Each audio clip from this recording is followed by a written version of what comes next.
Oh, and welcome to Milking Dolphins. Sorry, what? No, it's Ferg on the Freak. I'm the Bloke from Rugby League Project, Andrew Ferguson. You can find me on Twitter at AndrewRLP. Joining me as always is a glorious league freak. He's got his hands full at the moment with a dolphin. You can find him on Twitter at LeagueFreak. How you going, mate? Listen, we looked up what does dolphin meat taste like. I can't remember why. Oh, that's right, because we were talking about the Redcliffe Dolphins. And then it come up on the list of things like what does dolphin meat taste like? What does dolphin milk taste like? And I was like, well, okay, I'll click on this and see what it says. And then we decided to look up how to milk a dolphin. And I found video of it. Yeah. And I'm going to say, pretty damn hot. Yeah. If you want to find out, just go to youporn.com. It's in there somewhere. It was actually on YouTube. Yeah, that's what I said. Yeah. Yeah. It looked like a couple of I don't know, like dolphin trainers. I don't know. They'd be more than dolphin trainers, but a couple of people at SeaWorld were massages. A dolphin. Yeah. So that was interesting. It was an interesting turn to the night. It was. We very quickly went down a rabbit hole that we didn't know was there. Yeah, maybe normally we call it a dolphin hole. Well, technically it was a dolphin's memory slit. So, as you do. Yeah. As you do. All right, let's get this thing back on track. Mm-hmm. Have you eaten dolphin before? No, I haven't eaten dolphin before. All right. We might as well talk about rugby league now. I'm out of ideas. First things first. In the was it one of the newspapers? They're all the same. They put a list up there of your club's health check, and they put the list in this really curious order, which made you think that the team at the top was doing great guns and the one at the bottom was the one that was the shittiest. But when you have a look at it, they've just organised it by best home crowds to worst, and all the other stuff they've just ignored. Yeah. So I've done their job for them, and I've put it all in the correct order. Excellent. And then I've just thought I'd add, you know what? If we're going to do a proper health check, we need to look at how they've gone over the last 3 seasons. So I've put in there the number of losses they've had over the last 3 seasons. So just before we get into that, Dave, so the statistics that whatever newspaper it was that did it, they did home crowds. Yep. Then they did by TV ratings. Yep. Like just 1 to 17. Yep. Ranking. Merch sales, social media, which I'm guessing is total social media followers, I'm guessing. Yep. And then club memberships. Yep. And then you added what you added, which was? The losses from 2021, and I multiplied those by 2. The losses of 2022 multiplied by 1.5, and the losses from this year, which is just by 1. Mm-hmm. And added that to the total for the ranking. So essentially what we're looking at here is the team with the lowest score is the team that's the best or the healthiest, if we're going to go by this thing. Mm-hmm. So the only problem with this list is obviously the Dolphins are the only team that hasn't been there for the last 3 years. Yeah. So they're going to be ranking quite highly because of that. Mm-hmm. But even still, the top team, the best team in the competition, with all that combined, is Penrith. And they've got a combined total of 45, which is pretty remarkable. The Dolphins are second with 49. But that's because they've only been around for 1 year. Yeah, so they don't accumulate as many points. That's right. Mm-hmm. The Storm are third with 55.5. So already we're 10 points higher than what Penrith had, and we're only at third. Yep. Rabbitohs fourth with 57. Broncos are fifth with 61.5. Eels are sixth with 69. We're now 24 greater than what Penrith had. Mm-hmm. And then there's a bit of a jump. The 7th place Roosters are at 84.5. Mm-hmm. 8th place is the Cowboys at 85.5. That's now 40 higher than Penrith. Mm-hmm. That's interesting. The Cowboys are that high up. That I guess they're helped because they've had some poor seasons during that period of time. I guess they're helped by their crowd averages, which is good, and their TV audience, which is great. Well, they rank third for merch as well, which helps. And then in ninth place are the Raiders, and they're at 106, which is at 61 more than Penrith at 45. Mm-hmm. Manly is next at 110.5. The Sharks are 111. The Knights 121. Bulldogs 122.5. The Warriors 123. Those three clubs all very close. Yeah. Then at 15th is the Dragons with 131. And equal last is the Tigers and the Titans on 138. Putting Tigers just slightly ahead because their TV ratings ranks them 11th. The Titans are 16th. Mm-hmm. Their merch is 12th. The Titans are 17th. Their socials are 10th. The Titans are 11th. Their members are 11th, and then the Titans are 16th. The only thing that the Titans have got on them is crowds. Titans are 11th. Tigers are 15th. So aside from the losses aspect of it, the Tigers are comfortably ahead of the Titans. So the Tigers go up to 16th in a hollow victory. It's a bit of a worry for the Titans, isn't it, that they're that low down in so many different categories, especially the TV ratings, considering they are in that position and in the competition because the whole idea is that they're a team in Southeast Queensland, that Southeast Queensland are going to tune in to watch, but apparently that's not the case.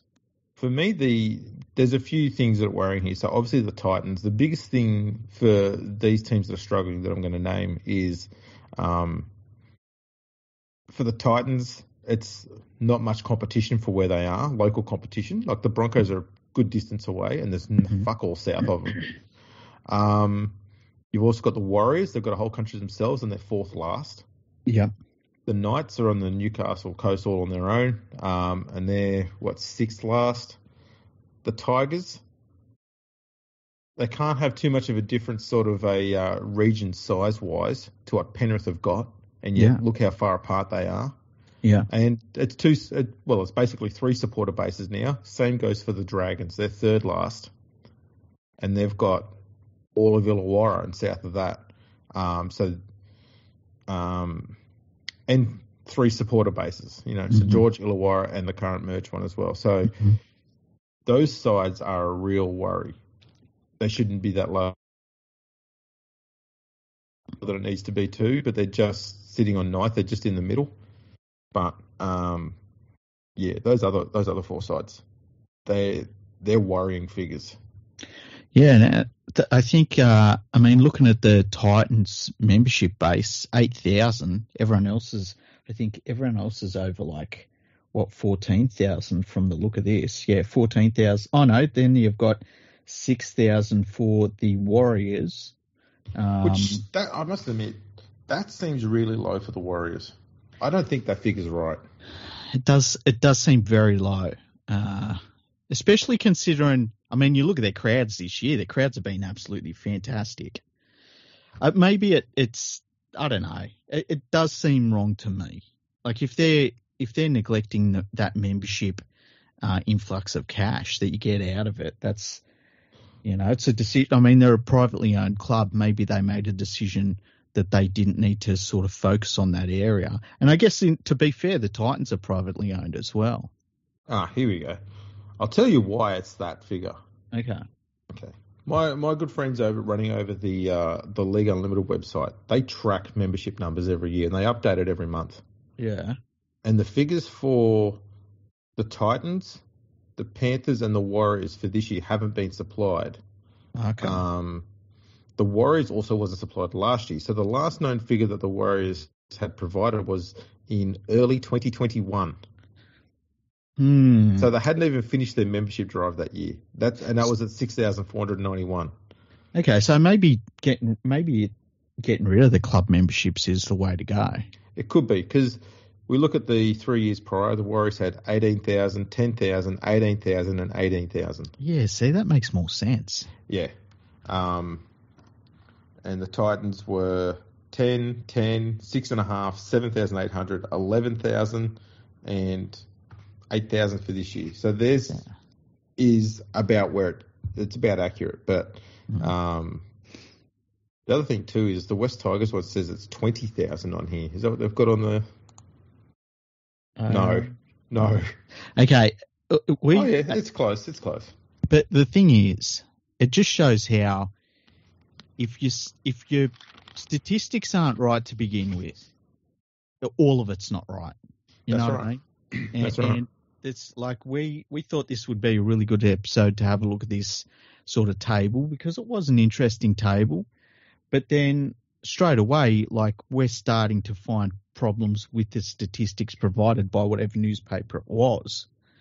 And that's a problem. It is a problem. So there's a few guesstimations put in there to try and complete it, I guess. But that is a bit sloppy. The other thing too, obviously, the Sharks' home ground is being upgraded, so they're only using, basically half the capacity of it, or probably a little bit more, but not by much. Is it being upgraded though? Like I haven't heard any news that they're going to upgrade from what they've currently got. No. So it'll go back, from what I gather, it'll go back to the capacity it was, but they've had to close down the side that's next to where the Leagues Club was because the Leagues Club's been completely gutted, rebuilt, and they're building things around it. So no one can sit on that entire side of the ground. Yeah. And there's no actual seats on the other end because that's a hill. Mm-hmm. So they've only got 2 stands out of the 3, and one of those is one set of stands that goes along the sidelines. That's one large bunch of stands taken out. Okay. So that's hurting them a bit there. And I don't know if Magic Weekend crowds are put in here. I hope they're not. They wouldn't. They couldn't be because that'd muddy it up even worse. Yeah. I do think though that potentially they've put in here home crowds when they've gone to small rural venues. Yeah. Which is also not accurate. That's going to throw things out a bit. Not that the Sharks have done that, but some of the clubs on here have. Mm-hmm. And that could push down their figures a bit as well. It should be purely for their, home grounds local to where their team's based. And the other thing to take into account too is with the Roosters crowds, they fucking lie about them. So there is that as well. Yeah. Interestingly enough, mm-hmm. I don't know if you noticed, but the Broncos home crowd figure is fucking massive. Yeah, remember when... Well, no, I'm serious. They put the comma in the wrong place, considering the number of numbers there. I just realised that, yeah. Holy shit. Yeah, so they're averaging just a timid 333,222 people per game. I feel, you know what? I feel like this was going to be a really good episode with this table that this fucking newspaper put out. I think we got to chuck it away. I wish I had have taken the time to look at it a bit longer than 10 seconds. Oh, man. I guess the other thing is, too, like with the TV ratings, do you just do the TV ratings from the regular season?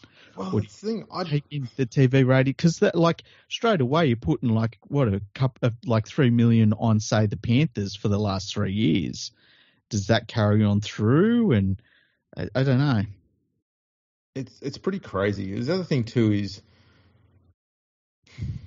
there are some games which just get decent-sized crowds, irrespective of how well either side or one of the sides might be doing. The Tigers at the moment seem to be getting pretty decent crowds whenever they play against the Panthers, even though the Tigers are dog shit and the Panthers are the best. Thankfully, due to the fact that most of the time the Tigers are playing the Panthers, half their squad's out playing Origin and the Tigers are not. So that's an interesting one. Merch sales, I dare say they're relying solely on the club to provide that information, and none of that's going to get conflated, is it? No, exactly. But then you've also got the thing, like I think Penrith was first on that list for merch sales. Does that take into account how much they have in merch for grand finals? You know, because you get to a grand final, everyone starts buying merch. And that would change it a little bit as well. So, like if you could be a really good team and make it to the second last week of the finals, but it's different if you win that game, then all of a sudden your merch sales can be through the roof, and that can conflate where you really stand. Yeah, it's true. It's true. It's an interesting one. It's weird. The last time I saw something like this that was doing this sort of thing was obviously during Super League. Yeah. And this looks kind of like what that new mob are doing over in England for the Super League. Yeah, but probably It's loosely based on this sort of a format anyway. Yeah. Probably dumbed down a little bit by the look of this list. And yeah, it's interesting. It's interesting to look at. It is. It is. Kind of like, I don't know, welding, I guess. Or like looking directly at the sun as well. That's pretty interesting. Absolutely. Yeah. Speaking of interesting. Mm-hmm. News here. Yeah, when we decide something needs to happen in rugby league, we make it happen. We speak it into existence. That's what we do. Yeah, and it was it come out this week that the Honourable Troy Grant, if you look at anything he posts, it's Honourable Troy Grant. Who gave him that title? Is that self-appointed or did someone actually give it to him? I thought I heard during the week that he used to be the Deputy New South Wales Premier, which was crazy because I'd never heard of him until rugby league. Well, if you're the deputy, that doesn't quite make you honourable. That makes you sort of semi-honourable, surely. Let's not get in any trouble. The 2IC honourable. Troy Grant, he announced after not putting out a calendar that he is going to stand down from his position as chairman of the International Rugby League, which is fantastic for the international game. If you have a look at where International Rugby League was in, say, 2018, mm-hmm. we had lots of emerging nations were playing each other all the time. Well, they actually had an Emerging Nations World Cup. Yeah, there you go. We had the likes of, that was the year, I'm pretty sure, that Great Britain did their little tour down to the Southern Hemisphere where they played New Zealand. Yep. They played Papua New Guinea. I think they also played, who else? Samoa and was Tonga? it Fiji or Tonga? I think it was Tonga. Okay. They lost to Tonga as well. Yeah, they lost every single game in that tour, but they did that tour, you know.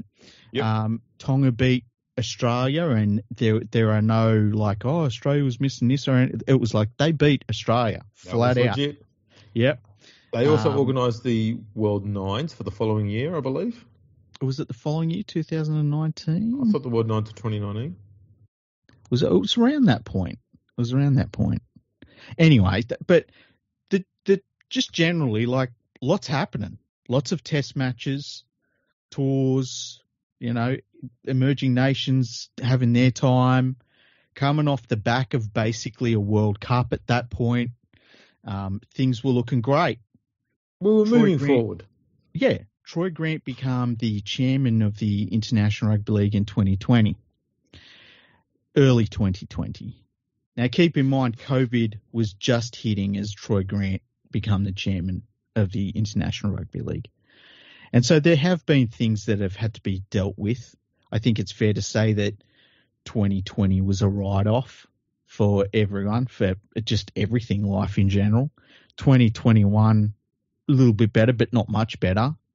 Yeah. 2022, I think you could say things were probably back to normal, but pretty expensive in terms of travel and accommodation still. Then you get to this year, and it's pretty much back to normal. Still a little bit expensive for travel and accommodation, but, you know, there's no restrictions and stuff in place. At the end of the year, we know that we have 3 tests that are being played in the entire rugby league world, and that's apparently Tonga and England. Mm-hmm. And we have scheduled 6 other test matches for forever that are scheduled between Australia and England and New Zealand and England. Yep. And that's it for forever. And so to go from where we were in 2018, even accounting for COVID and getting to the point where we are in 2023, I don't think it could be much worse. I mean, if you cancelled those upcoming 9 test matches that we have scheduled for the rest of eternity, then it would be worse, but that's not really doing too much to make it a great deal worse, is it? Well, no. We've basically cancelled International Rugby League going forward. All I can say is, in his defence, if only there was some time where he could have stayed at home and just nutted this stuff out. If only he had the opportunity and the time where he was unable to do anything else and he could just, stay, I wouldn't say, imprisoned in your home. No, but under, look. Like not in a house or restaurant like that, but, Yeah. When you're unable to go anywhere else, you just go, well, I might just stay at home because it seems like the right thing to do. You know what, while I'm here, I might actually I'll Google calendar and see what it is and go, that's handy. You actually put dates next to events. I reckon I could probably somehow implement that structure into the rugby league world and go and create an actual list of events with dates on it for rugby league in the future when I feel like going back outside again. Yeah. But no, that opportunity never presented itself. No. Also, it would have been cool, coming out of the pandemic, if there was this insatiable appetite for people to attend live sporting events. That would have been really cool to have there. But, too much. Well, he's a very busy man. Yeah. It takes a lot of time being honourable. Yeah, you got to polish your honourable trophy. You've got to write it everywhere. Honourable. Sometimes you've got to be the right honourable. Do you reckon that when people say Troy Grant, he just keeps sitting there looking around like, is there another Troy Grant here that's not honourable Troy Grant? That's a pretty common name. Because I don't stand up unless someone says fucking honourable before my name. Like pronouns. My pronoun is honourable. Where is it? I'm listening. I'm not hearing. Wonder if he gets his own toilet as well. But yeah, it's been a real disaster, and there's no way around that. And I know that there's been some things that have needed to be tackled, but to come out of it all and there be basically nothing on the other side is bloody disgraceful. And so it's going to be good for the International Rugby League to get some new people in there. Hopefully there are more people from the current administration that decide to stand down, and we can maybe get some people in that can Google what a calendar is and, talk to emerging nations and do some things to help them and move the international game forward rather than, just putting two in the back of its head like we've basically seen happen since 2018. Well, yeah, putting out a wish list instead of a fucking calendar. That's all this has been. And they did this. They said the same shit year before that and the year before that and the year before that. Calendar. Where the fuck is it? Yeah. And then when they finally do it, it's not even, as you say, it's a wish list. It's not even calendar. Silly. It's silly that we've wasted all of these years at international level. And the really terrible thing is that, man, in 2018, we had some pretty good stuff going on. Yeah, you could sense things were starting to happen. It was getting interesting. Even though you could watch some games and it looked like they were being recorded on a mobile phone, who cared? There was a certain charm about it. But it was on and you could watch it. Now, seriously, anyone could just sit down and nut out a list of games that could be played in some sort of a structure. And whether it was the right thing or not doesn't matter. We could debate it, have a conversation about it, and try and get something to work out. All this bloke has managed to do in all his time there was yield to whatever it was the NRL wanted. That's basically what he's done. And if it wasn't the NRL, it was what the NRL journos had been telling PVL what they wanted, which was bring back tours. So PVL goes and says, we want tours back. All right, we'll bring back tours. And the only time, and these are things that are old and went away for a reason. You know, didn't hurt the game when they left. No. And I get that people look back at Kangaroo Tours and they're like, man, that was a really interesting time in the game. Players had a lot of memories from those moments and stuff. But the idea in 2023 that anybody wants to see the Kangaroos play I was going to call them the Lee Centurions, the Lee Leopards, it is just, it's archaic. Like, no one wants that. Well, even if they do want to look, at the end of the day, it's not financially intelligent. No. And you got all of the players that play for the Kangaroos, most of them, if not all of them, will have played Origin. And I'd even hazard a guess that maybe half, at least, will also be playing in the finals. So, pencil them down for 30 games every year at this stage, or very close to it. And then they're going to go do a Kangaroo tour. And I know, and I've said it before, players in the past used to do it, and they had a job. But these are now full-time professionals. Mm-hmm. And just because players in the past did it, and did it frequently, and did it without complaining, did it for a lot less money, doesn't mean it was necessarily always right, or that it was, provided the best result. Because, if we want, we can look back at the 1908-09 tour. It very nearly killed the game in Australia. Yeah. It was at such a financial deficit. It very nearly killed the game after one season. Okay? So even back in the old days when they first started these fucking things, a lot of peril around them. So that's a big reason why that didn't happen. Also, there's no value in going around promoting the game in areas where everybody's already watching it. You know?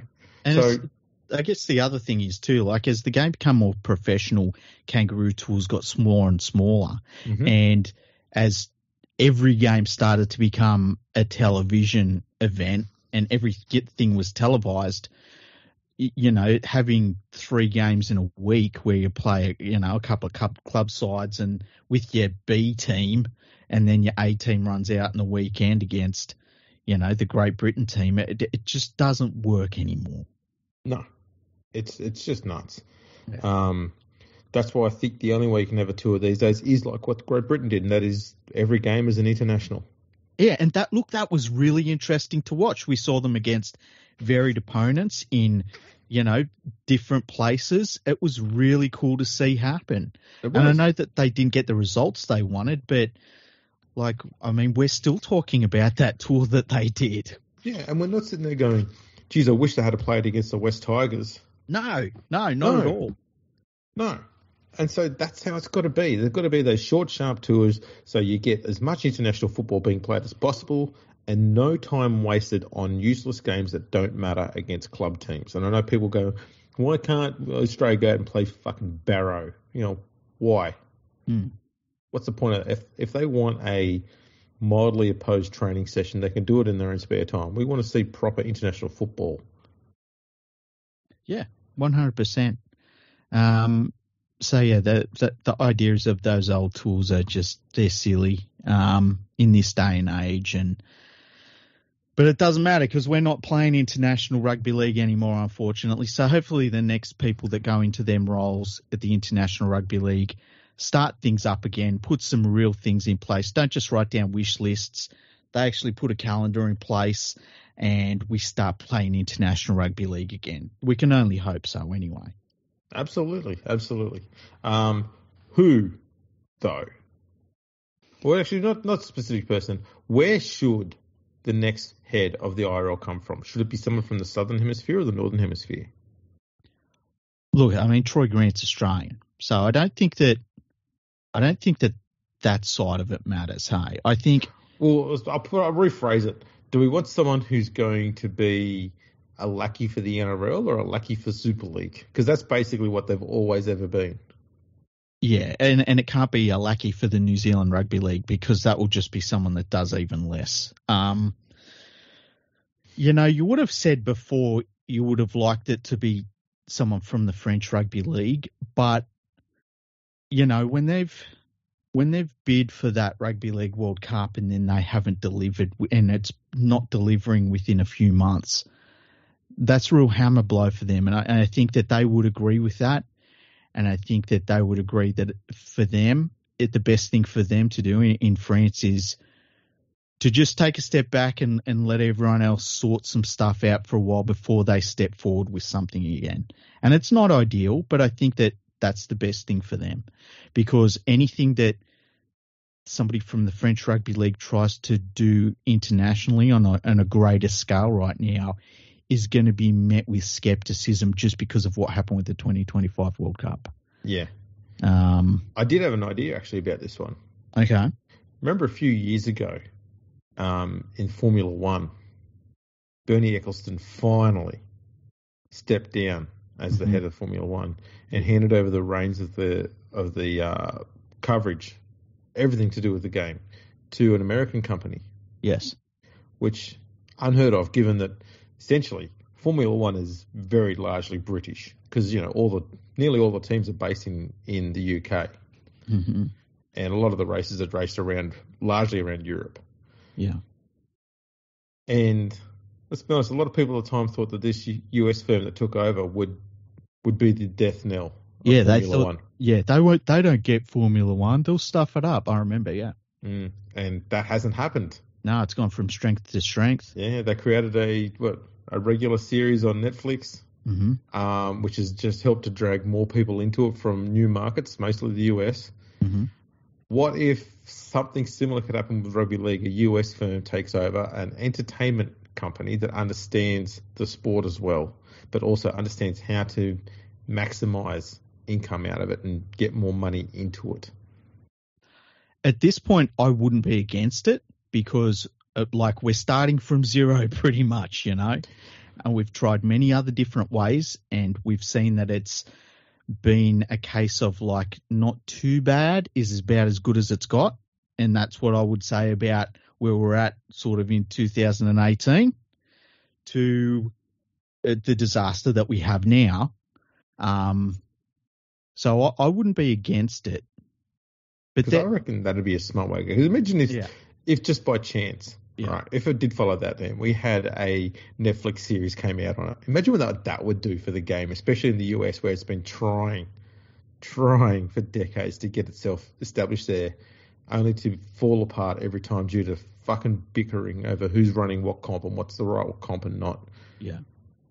Imagine if that got rectified just through a fucking brilliant TV series. And look, there's enough great content just in the NRL Super League alone every week to make something out of it. There is, yeah. I don't know. The only thing I could see would be a drawback is that if you bring in a company that is looking to make a profit out of the international game, they're basically going to focus only on the area where there is a profit to be made. And then, what does that do for emerging nations and places where there is no profit to be made? What do they do for those places? Well, I think the main thing though is profit is being made. So that means more money's coming into the game, which could be then given back to those areas. So while they may not be getting the exposure, they might be able to benefit from getting more of the money. And I guess the other thing is too, I think it's overstated sometimes the support that the International Rugby League gives to emerging nations. I think a lot of the work that's done in emerging nations is done by people on the ground in those emerging nations.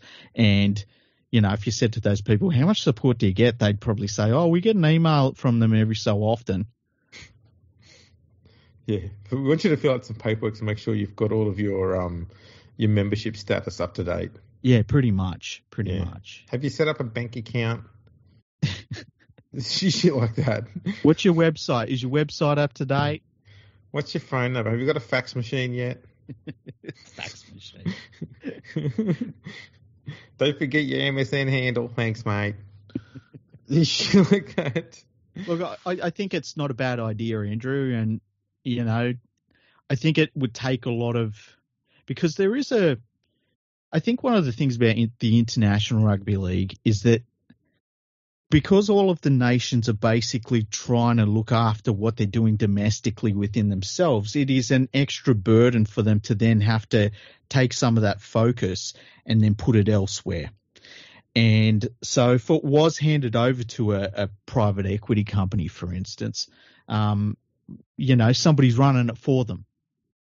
Yeah. So, and if that private equity company can come back with a a plan, dare I say a calendar, that they can say, look, if we do this, if we put this in place, we'll come back with this profit.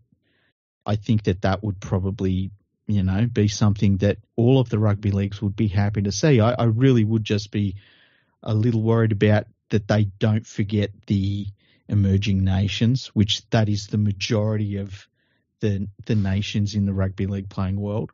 But yeah, I'd be up for that. At this point, I'd be up for any change, and we're going to see a change, which is great. So I wonder if they would. I think it couldn't be IMG just because I think they've got enough work to do as it is. Yeah, and I feel like there'd maybe be a conflict of interest there that IMG wouldn't even want to deal with. You know what I mean? No, IMG doesn't want to have to say, well, we are focusing on Super League, but we're also focusing on the International Rugby League, and have that sort of back and forth that people could throw at them. I don't think they'd want to deal with that. So they have got such a big task. Like, I think fixing English Rugby League is a harder job than fixing International Rugby League. Oh yeah, 100%. I at this point I don't even know where they start. I think that they're just trying to work out what they've got. And then they're going to sort of settle everything in a little bit with this new licensing thing, and maybe let it stay that way for a couple of years because it's a 12-year plan that they've got for the sport. And then they'll start doing things like we have decided we want an expansion club here, and we hope this is how we're going to fund it, and we just need everyone to tick off on it now. And you've been happy with what we've done so far. Look at the results we've got. The results will keep coming if you let us do this. I think that's where they're going to go. Yeah, and it also feels like, because they know any major change will automatically be met with pushback and opposition. They know that any major change they want to do has to be done in baby steps, which is fucking infuriating. But they're not just dealing with, something as easy to deal with like stubborn clubs or anything like that. They're dealing with a culture. This is how we want it because this is how it's always been. Yeah. And that's the mindset of rugby union in Australia. Look where it's getting them. And rugby league in the UK is very similar with that attitude. Yeah. So they've got to try and break that as well as fixing the game at the same time. So it is baby steps at the moment, but I do agree with you. They've got to have privately their end game, what they're planning towards, and then their slow dance to get there. Yes, very well put. Very well put. And the international one, though, I think it is easier because all the competitors globally, they want international rugby league to be good. That's a given. So they're going to be open to whatever's going to work for everybody because everybody gets the benefit out of it. And I think there's a profit to be made, especially in the Southern Hemisphere at the very least, where, you get Australia, Tonga, New Zealand, Samoa, and PNG, Fiji. You get those teams just, playing one another. You're going to, if you do that over the course of 2 or 3 years where they end up playing each other once, you're going to get some crowds there, pick the right stadiums, make sure the venue hire isn't too high.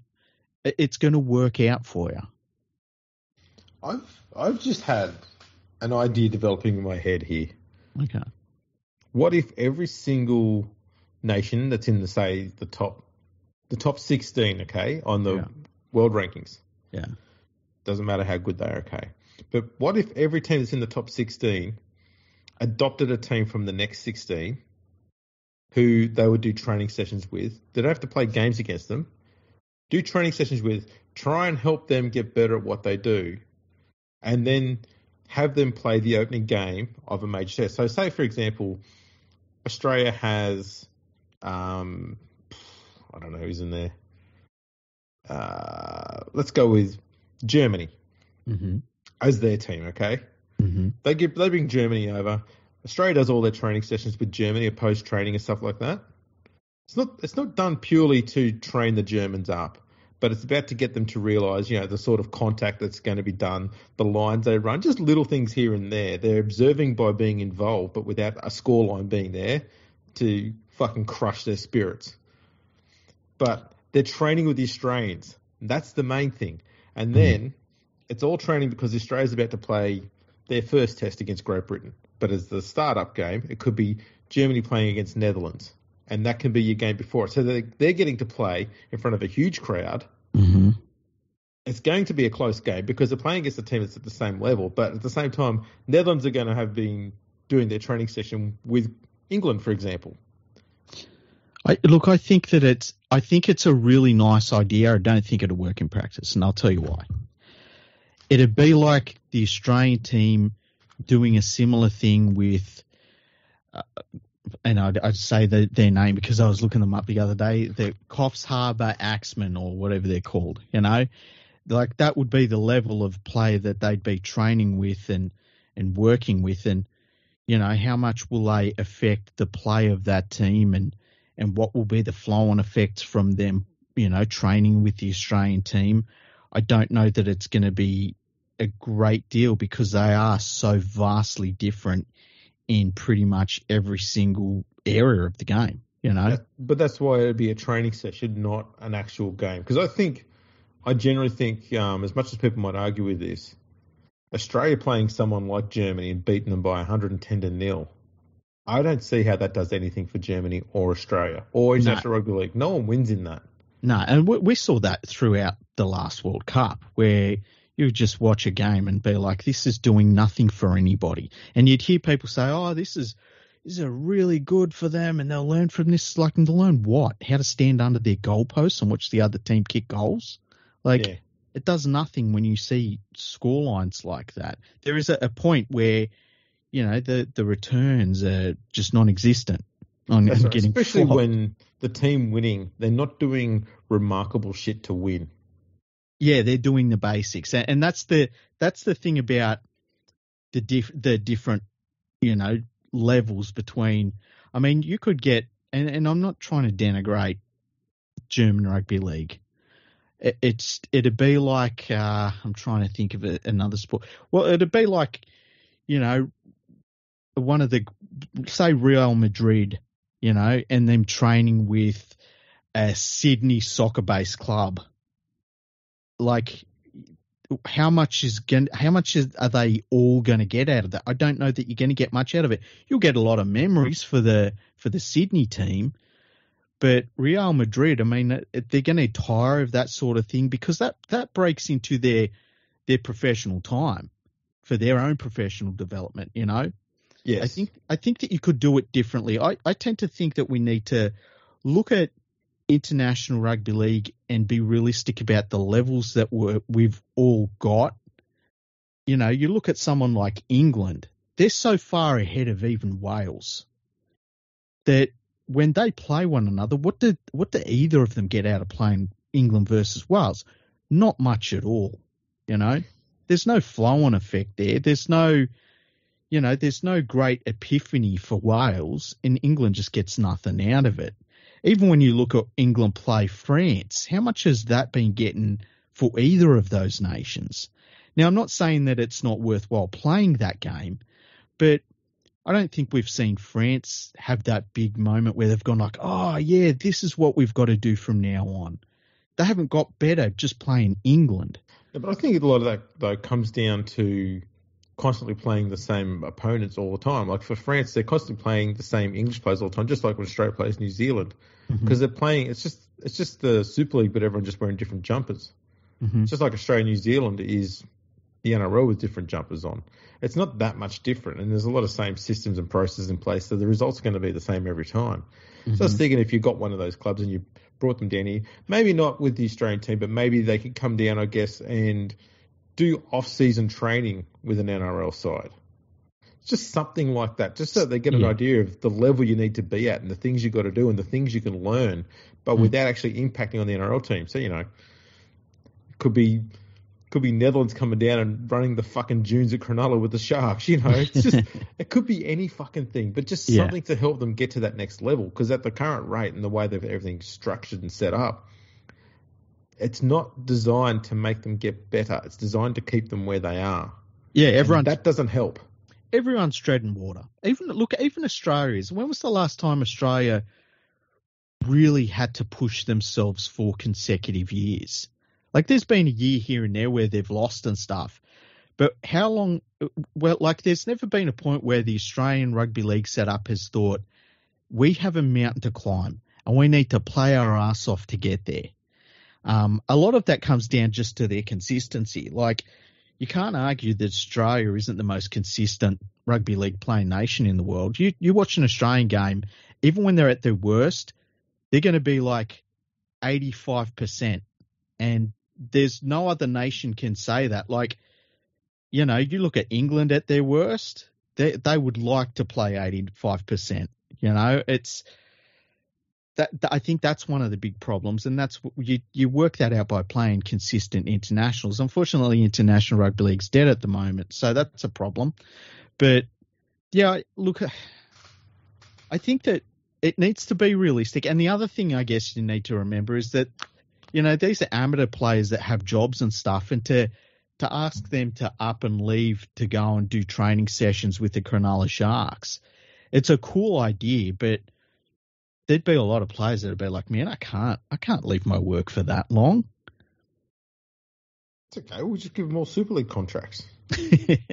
You might get paid. Don't worry about it. You might get paid.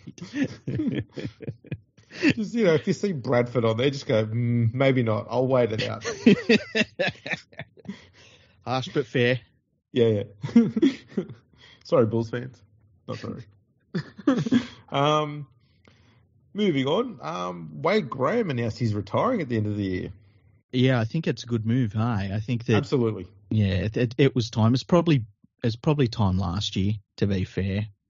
And he tried to play on, and I get it. No player thinks that they can't play footy. Well, I think from 2018 onwards, he has not played 20 games in a season since. Yeah. So 2018, 18 games, 2019, 10, and then 19, 11, 18, and 16. This year's probably been his best year as far as avoiding injury, and he's getting on the field as often as he has since 2017. Yeah. He's been struggling with a lot of different injuries. Yeah, it's age catching up. The only thing is, he may fall short of 300 games because he's currently sitting on 293. Ooh, yeah. They'd have to. Well, actually, you want to say may. I think he will, because I think they've got four games left. He's going to need the Sharks to obviously make the finals. Make the prelim. They've got to get to the third week. Yeah. And I just can't see that happening. It'd be pretty shocking if they did. But, you know, it played a lot of footy, really handy player, really skillful player, especially early on in his career. He changed a little bit as those injuries started to hit, really. He started to have to sort of focus his game a little bit and tone down some of the stuff he was doing. But, yeah, I'm glad he made the decision. And when I saw that decision, I was like, it's the right thing for him. Absolutely. And look, I've always been a huge fan of him. The one thing that fascinates me is his ability to be able to go from being a 5/8 to a second rower. Mm-hmm. That just doesn't happen much in this game, even today. And to actually make it as well. Yeah. He's done all his juniors at the Panthers as a half. He may have played in the centres a few times, but that was about it. Mm-hmm. And then, 2 seasons at the Sharks, then he got moved to the second row. And then became an Origin and Test player there. Mm-hmm. That's pretty fucking amazing. Yeah, it is pretty cool. And the one part of his game that he evolved the most was his defence, because you know most halves aren't designed to be doing a lot of great tackling. But man, his ability to run out of the line at precisely the right time and shut down a player with a fucking good hit. Mm. Man, I love watching that more than anything else he'd ever done. He could do that better than anyone else. He was also good at really soft kicks at the line. Had a really good touch with the short kicking game, which is a pretty handy skill to have from a second rower. He just added that little bit of X factor to the Tiger, the Sharks pack there, which helped them with a bunch of their success when he was on the field an awful lot. And you can tell that, when he started getting injured, their success rate started to drop. Yeah. And so they had to start finding other players. And that's, Britt Nakora come along, and while he doesn't have the same skill set, he was a target in attack for them because he's just runs like an absolute fucking man possessed. So they could go to that instead. And so they found their X factor in a different style, but on the other side of the field. And that helped them get back their attack that they had. But yeah, phenomenal player. Yeah. Highly rated. Big dude for a former half as well. And yeah. I think that it's interesting when you look at his career and look at the way that NRL forwards slightly changed a little bit during that time that he became a forward towards to where we're at today. I think forwards now are, there are a lot of skillful players there now that can do different things, but a lot of them are mostly just engine room sort of straight up and down players, and they're very, very good at that. And I think there's a little bit more depth now than when Graham come into the forward pack for the Sharks. And I always like looking at the evolution of rugby league forwards because they get forgotten a lot. That you sort of think, oh yeah, there's your forwards, but man, they change a hell of a lot depending on what the rule set is and what they're all doing. And it's cool that Wade Graham has been part of that. Yeah, so 6'1". Solid dude as well. Yeah, when he came along at the Panthers, I think he was probably about 86 to 90 kilos, somewhere around there. And he's currently playing now at 105. Yeah. He doesn't look like a chunky 105. He's just solidly built. But yeah, unbelievable the career he's had and what he's managed to do. And the fact that even though all those injuries, he's that close to having played 300 games as well. Yeah, very good player. He'd be sorely missed at the Sharks. Yeah, 100%. For another former Panther. Another former Panther done good. I actually put together a team, I don't know if you saw it, of players that had been at Penrith and had basically moved on during their run in grand finals. And had a look at some of the names on that list. And is this the current Panthers side? No. So basically, let me bring it up on my website. If you go to leaguefreak.com, and it's titled, Where Would This Former Panthers Team Finish in the NRL? So I had some rules in place. Okay. So first of all, there had to be a pretty solid first grade contributor to the Panthers anytime since 2020 through to this year. Okay. So that got rid of any juniors that went to other clubs for, like Sean Bloor was a good example, former Panthers junior, but he wasn't a Panthers regular first grader. He made his debut for the West Tigers, Yeah. So players like him were out. And anybody before that era of them making the grand finals was out. So that meant that RCG wasn't there. Wonga Blake wasn't there. The other thing was if you're retired, I didn't put you in there. So there goes Josh Mansour. And you can hear the names I'm talking about. They're pretty solid names. I'm looking at it now. It's a pretty solid lineup you got here. Yeah, so these were players that have left the Panthers over this time. So fullback was Dane Laurie, who ironically will be going back next year. Mm-hmm. Charlie Staines. I put Stephen Crichton in there because he's leaving at the end of the year. Yep.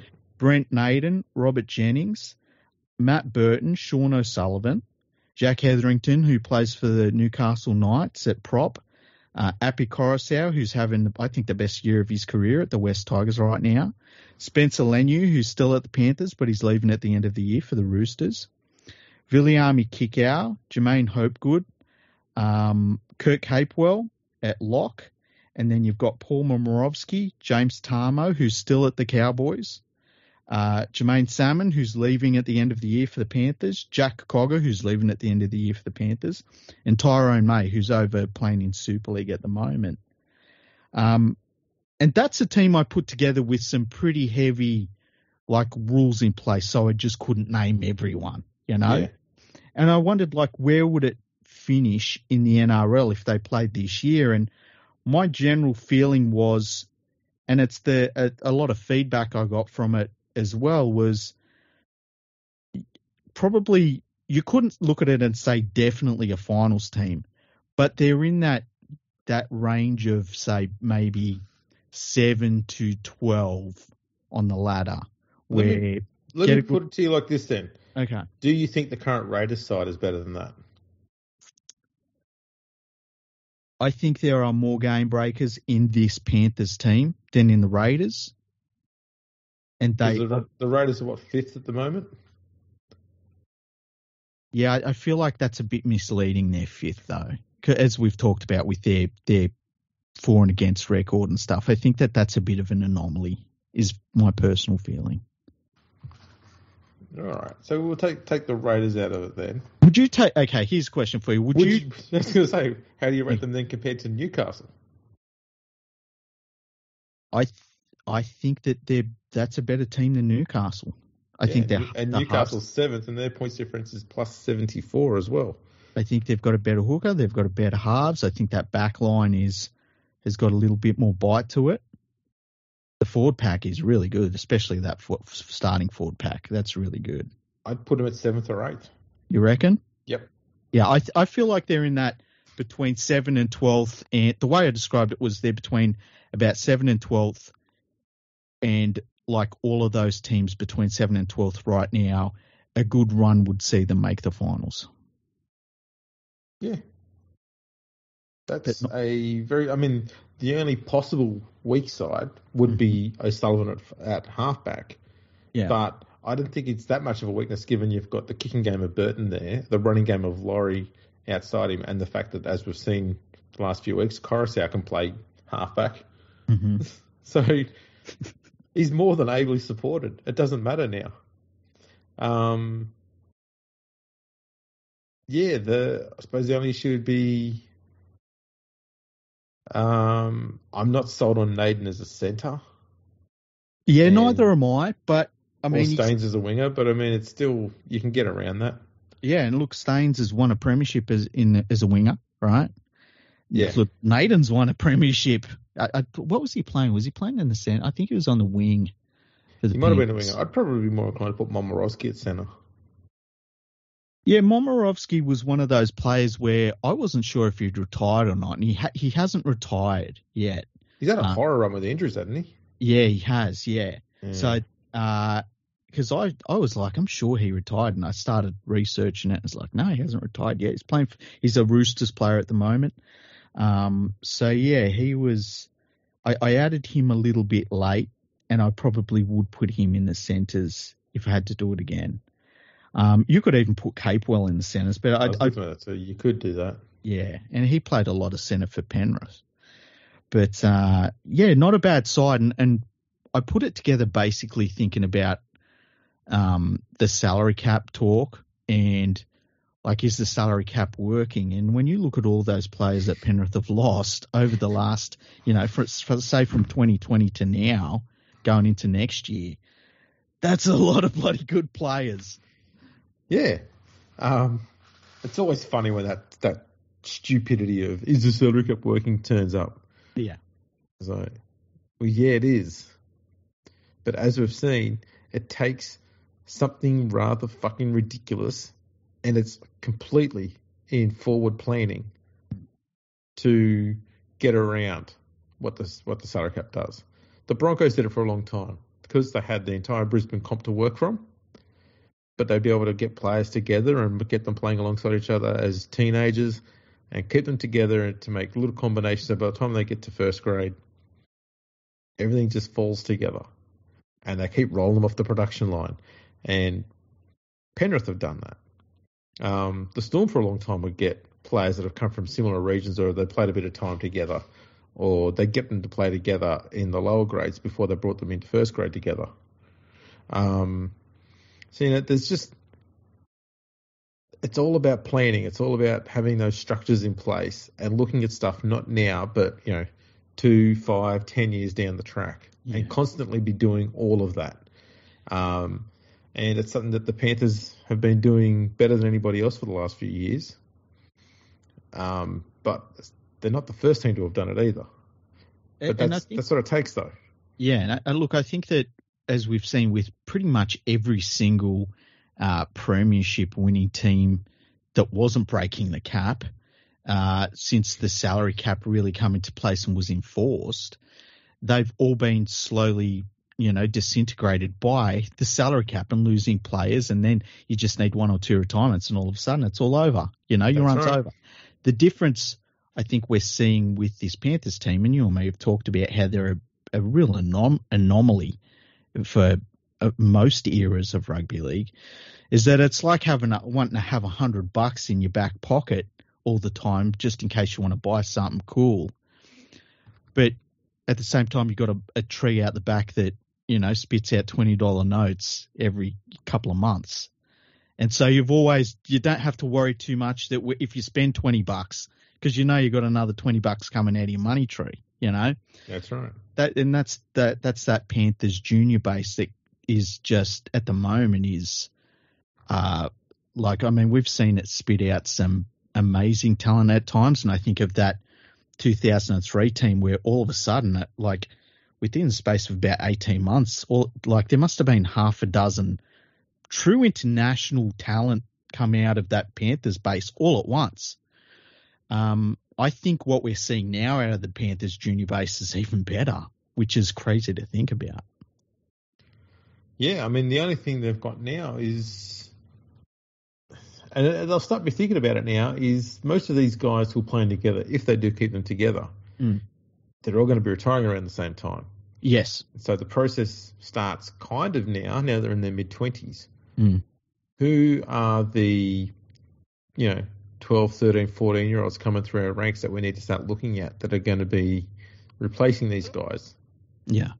That's the big trick now, because they're going to be having an awful lot of churn in about 7-8 years' time, and they need to start being in the right place in the right time to make sure they've got people coming through and they've got them ready to go and hit the ground running, so that they don't have any savage drop off. Because that drop off, even for 1 year, is enough to say players go, I don't want to be with this team anymore. They've turned to shit, blah, blah, blah, blah, and off they go. I also think that obviously there's going to come a point where they're going to have players come through that junior system. Say you're a halfback that comes through the Panthers junior system. You're not going to get a start unless Nathan Cleary is playing Origin at the moment. And so you kind of have to look elsewhere. You just have to. And that's fine. I've got no problems with that. But that eventually takes its toll on a club, especially when you get to that point in Nathan Cleary's career. And I think, touch wood, he's going to have a very, very long career. He ticks a lot of those boxes to have a long career. At some point there's going to be those question marks. Say he's a 35-year-old halfback, which I think he could be. When does Penrith tap your 35-year-old great player on the shoulder because you've got this 17-year-old kid who's maybe even better than Nathan Cleary ever was, and every club wants him, but he needs his opportunity right now, or he's going to leave. That's the balancing act. That's really hard. The Storm have done really well with that. You look at what the Storm have done when they've lost players. That's going to be the big challenge for this Panthers team. Because if they can keep Edwards and Luai, I don't even know how many premierships they're going to win over the course of this team being together. Because normally a salary cap team would lose those players, and I think that they're maybe going to be able to keep them because they can let go of a Crichton, but they've got, Talon May and Tungo, they're two of the best young centres in the game. It's really crazy. It's absolutely insane. I can't believe they're my team. It is pretty nuts. There's no doubt about it. Yeah, I don't know what else there is to go on about at the moment. Yeah, I think we didn't do that last episode too long ago. So there was something actually came up. It was something to do with the English Rugby League, and I think Featherston were being discussed. What was that about? was that I think they let their coach go? No, that was Castleford. No, but I think that wasn't Sean Long the Featherston coach? I literally don't know. I'm almost certain because there's been some weird stuff. Sam Burgess is going to coach the Warrington Wolves next year, which is going to be interesting. He does have, I was told by a Twitter follower that he does have head coaching experience, and it's up in Coffs Harbour. That's why I was looking them up during the week. Right. So he has that.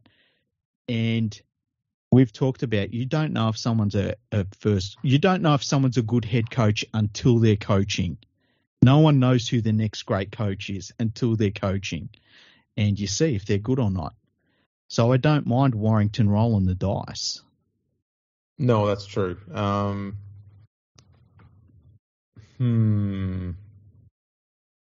It's interesting.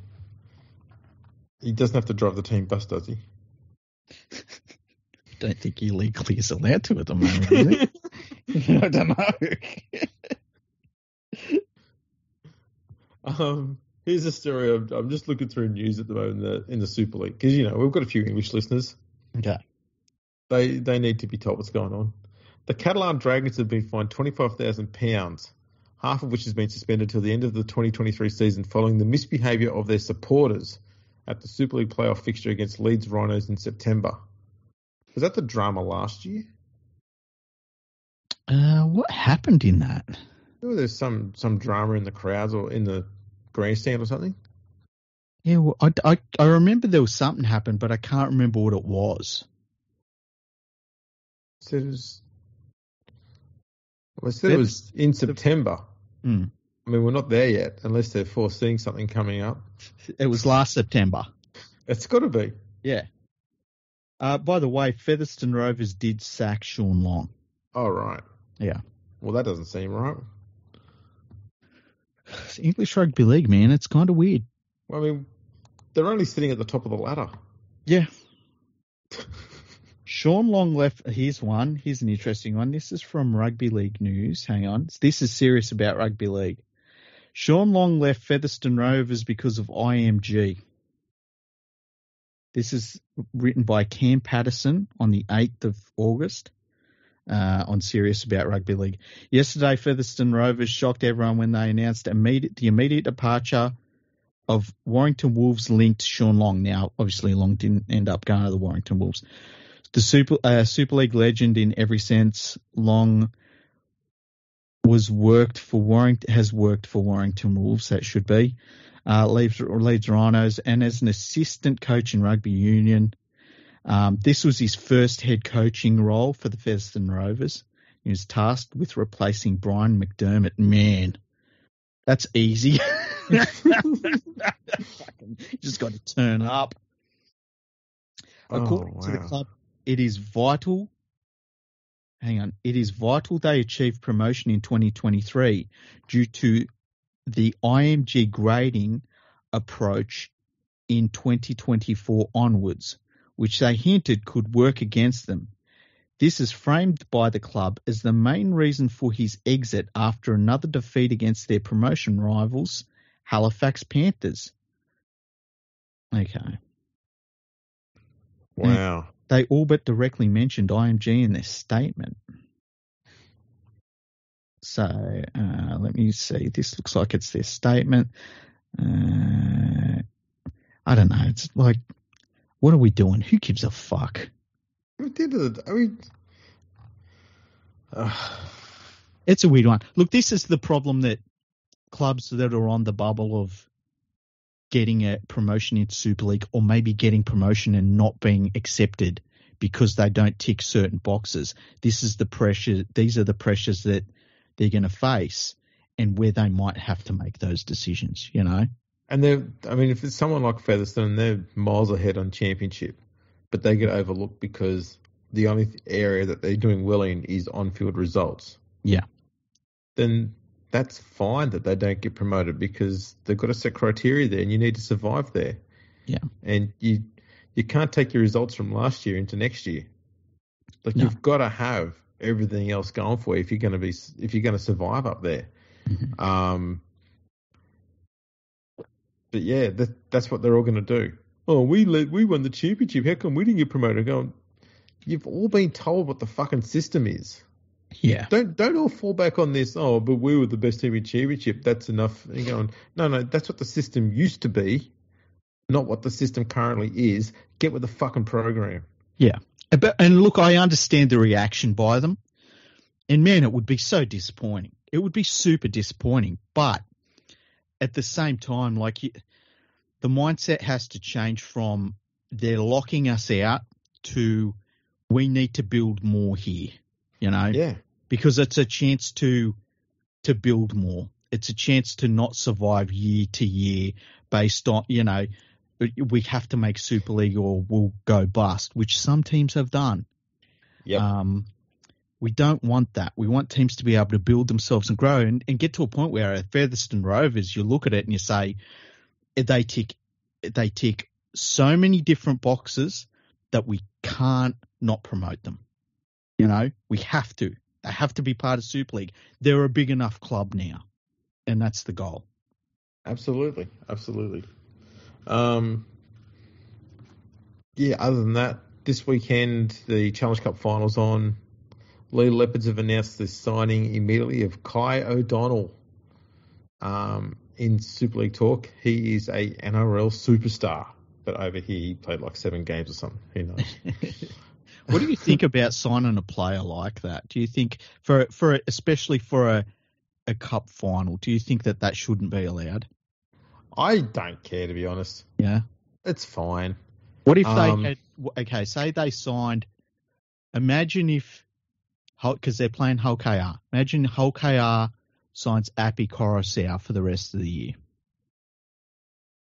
Because he's not going to be part of the NRL finals.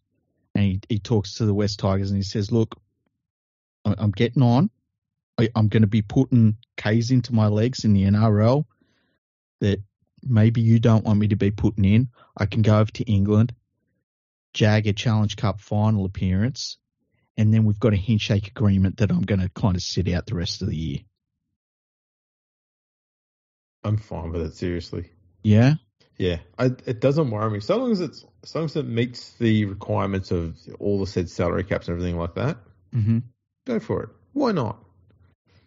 I don't see any issue with that. Because, you know, to be honest, it kind of happened a little bit in the 80s. Yeah.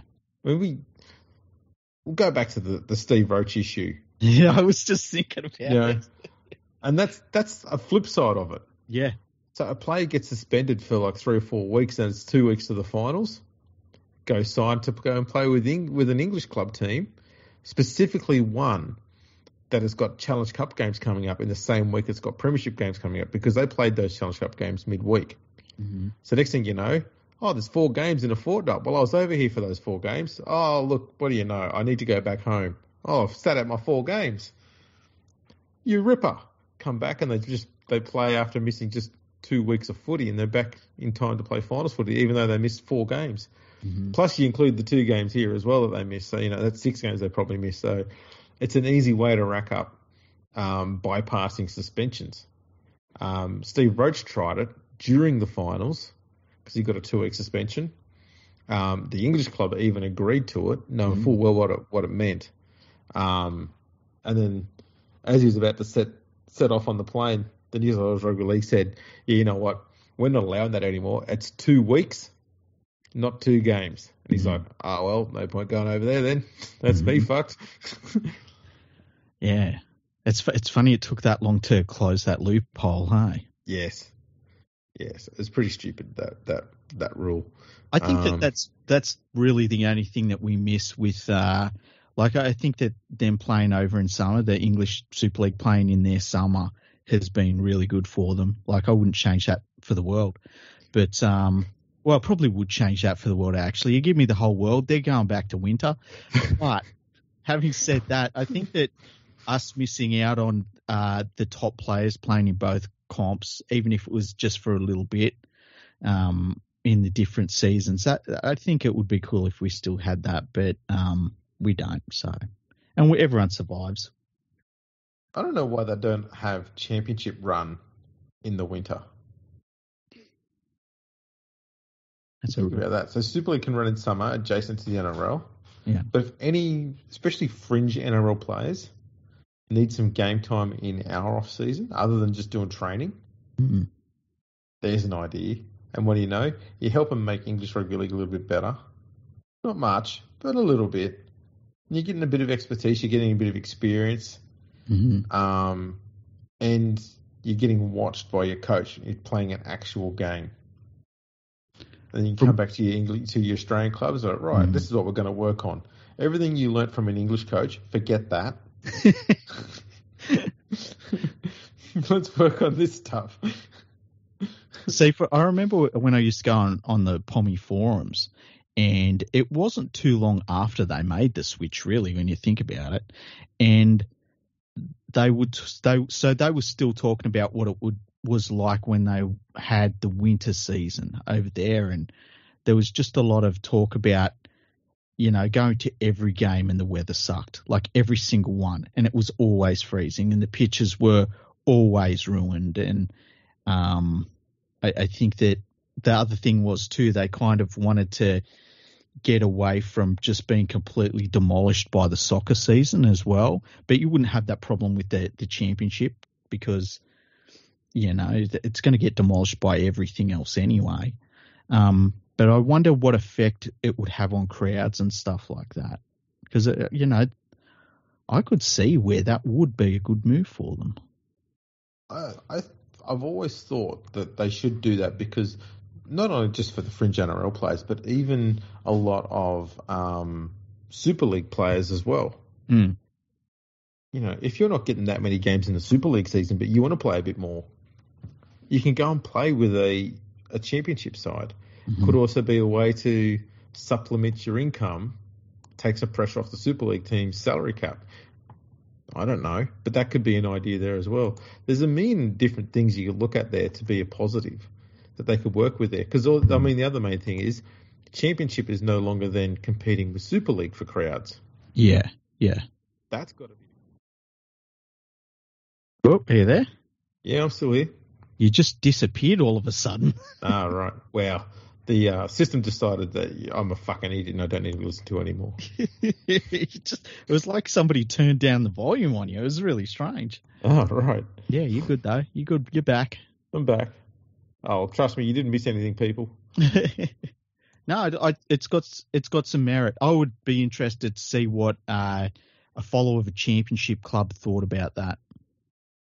Yeah, they probably wouldn't like it, but their crowds aren't immense. So I don't see that they're going to be losing that much. Yeah. I mean, I'm having a look at the championship so far this year. They've played 21 games. And most clubs have got averages between, let's see, Whitehaven's averaging 943. Oh, man. And who's the best here? Bradford, 3,600.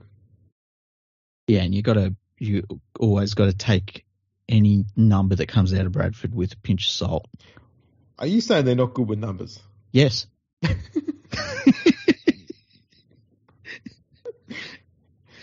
Surely that's just numbers with a dollar sign on it. Surely other numbers are fine.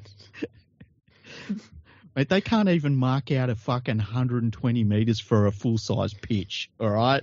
Honestly, by the way, in basically the biggest fucking stadium in the Northern Hemisphere. It's not like they haven't got the room for it.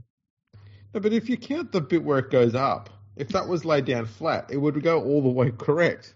You've got to include the gradient, man. See, they're doing better with maths than you realise. They've got gradient shit going on. You can't have grass and artificial turf, is what I'm saying. You can't have a flat field and the rolling hills. Yeah, exactly. The field can't be perfectly flat and concave at the same time. It's a wonder, that ground. It's an absolute wonder. It really is. The weird thing is like it was so important to rugby league for such a long time. And you would have thought that somebody would have had the vision that maybe it could have become something really important for rugby league going forward. And they didn't. Nah. It's just like if you took somebody from when it was one of the key grounds in British sport, you know, all those decades ago, and you brought them to today and said, this is the stadium, they'd be like, wow, it did nothing. There's always that iconic picture. I don't know if anyone's seen it or not, of the Challenge Cup final of 1950. Is it 4 or 7? I think it was 54. Mm-hmm. And it was the crowd figure was listed as something like 103,000 or something like that, but they reckon that it was close to about 120 with the amount of people who were unable to get in. There was some people that jumped the gates and whatnot, and there were others that were just watching it from behind. It's fucking immense, that crowd. Mm-hmm. Never repeated ever again. Like biggest crowd before and after that at that ground was probably about 60-odd thousand or so. But for that one game, it's just that's kind of the golden period for rugby league in England, was those 50s and 60s. I mean, rugby league was still going good in the 80s, but that's where the whole peak period was coming to an end, was the late 80s, very early 90s. But yeah, the 50s was great for international rugby league, even though we only had 4 or 5 teams basically around there. The quality of the games and the closeness of the games was fucking unbelievable. And now we've got 9 games scheduled for forever. There you go. Well, what more do you need? Okay, so biggest rugby league in Great Britain. This is from LeagueFreak.com, huh? Yep. Well, that's where I go for my stats. Oh, don't start that. How fucking dare you? The 1954 Challenge Cup replay between Halifax and Warrington drew a then world record of 102,575 to Oddsall Stadium at Bradford. It remained the biggest attendance in a rugby match of any kind in the Northern Hemisphere. It remains the biggest attendance. Many at the game, however, believe the attendance figure was well over 120,000. I tell you what, when you look at that, it's really easy to say that. Remember they used to say about the 1969 New South Wales Rugby League Grand Final? It was Souths and the Dragon. The Dragons? No, Balmain. And they were it had 69,000 people there, but they were but there was thousands more that were, hanging off of roofs and stuff around the stadium. But when you look at that crowd from the air, that Bradford one, and they say there was 120,000 there, you look at it and you're like, yeah, it probably was. Yeah, it was insane. It reminds you when you see some of those big rock concerts with these massive bands and they're playing those outdoor daytime events. Mm-hmm. It's just you just see a sea of humans. Yeah. That was crazy, that. It would not surprise me at all if there was 120 grand there. Yeah, yeah. I bet that there's some place that has an algorithm that you can feed that photo into and it would count the people.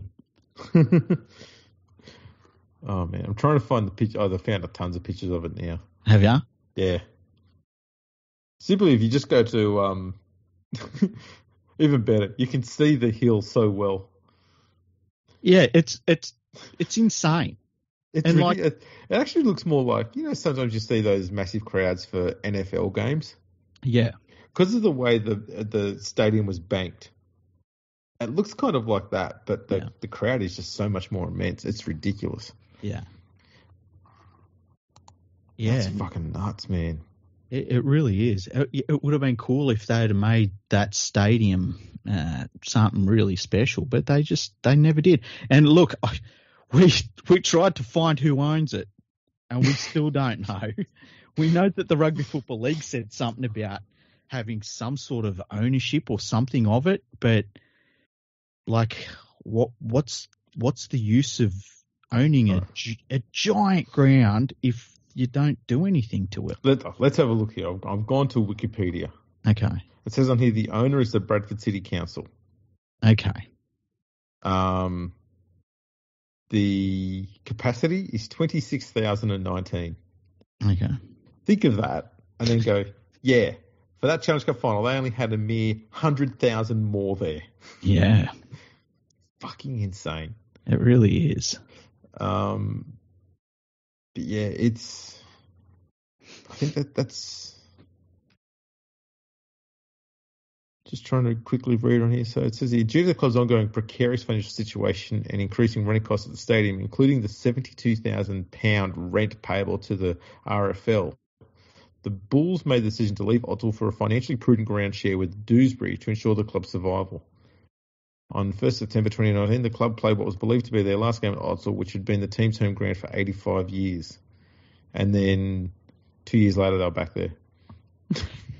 Yeah. And by the way, for any Australians wanting to know what that would be like, it'd be like, for instance, the West Tigers leaving Campbelltown to play games at Mittagong. Well, I was thinking, given how long they've been there, I'd say they were leaving Leichhardt to go to Mittagong. Yeah, that's a good one. That's a good one too. By the way, the West Tigers are playing a home game at Hamilton this weekend over in New Zealand. It's funny. It's a lot of people are out there saying, good on the West Tigers. They didn't need to do that. You know, it's good of them to do that to pay their respects for what the Warriors did for the game. And, you know what? Fair enough too. Yeah. And the Warriors are like, we should go out there and support the West Tigers. And you go, you know what? Not only are the West Tigers taking a game to New Zealand for the New Zealand fans to say thank you, they're also going to be going over there and giving the Warriors a win as well. Like, how much more giving can a team get? You should actually give the Tigers an extra 6 points on the ladder just for that amazing generosity that they're doing there, just so the Dragons can be last. It's very nice of them. Well, the Dragons aren't being nice, are they? They're pricks. No. What do we think of the Warriors? Because where they're on the ladder is crazy, and it's not a fluke. Like that's really, I think, where they are. That's the team they are.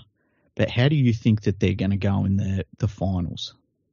The good thing about them at the moment is since about round 14, so when they played the Dolphins and they beat them 30-8, other than one or two games, they have been pretty damn consistent with their attack and their defence. Mm-hmm.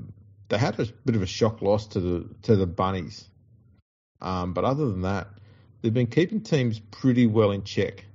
The last two games, though, they've started to slip a little bit defensively. Not a lot, but just a little bit. Mm-hmm. So I wouldn't be surprised if they're seeing this game against the West Tigers as an opportunity to tighten that defence up, because they've got a pretty generous run home. Yeah. They've got the Tigers, then they've got Manly at Mount Smart, and then they've got the Dragons at Mount Smart before they go to Suncorp to play the Dolphins. So they're not playing any top eight teams now, and they're playing against teams that haven't been defensively very good either.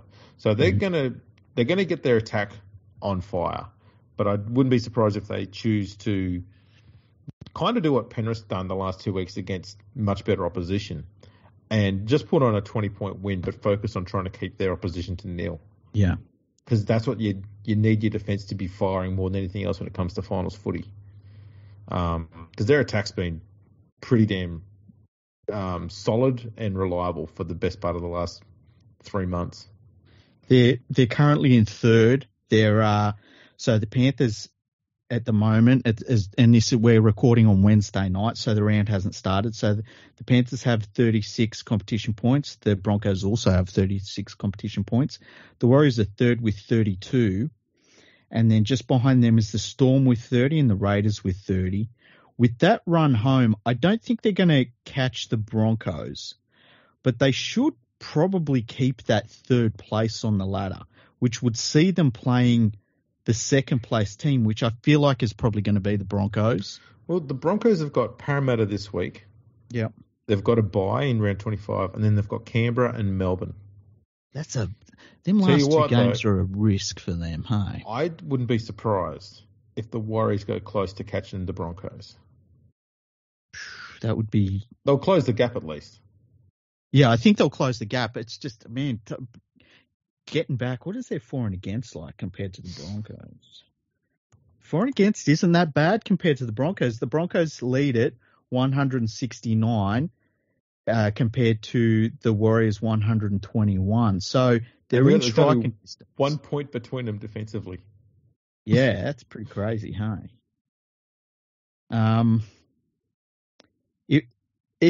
Okay, so let's say they finish third. Okay, yep. Let's say the Broncos hold their place. I think the Panthers are going to win the minor premiership, but let's say the Warriors finish third and they play the Broncos week 1.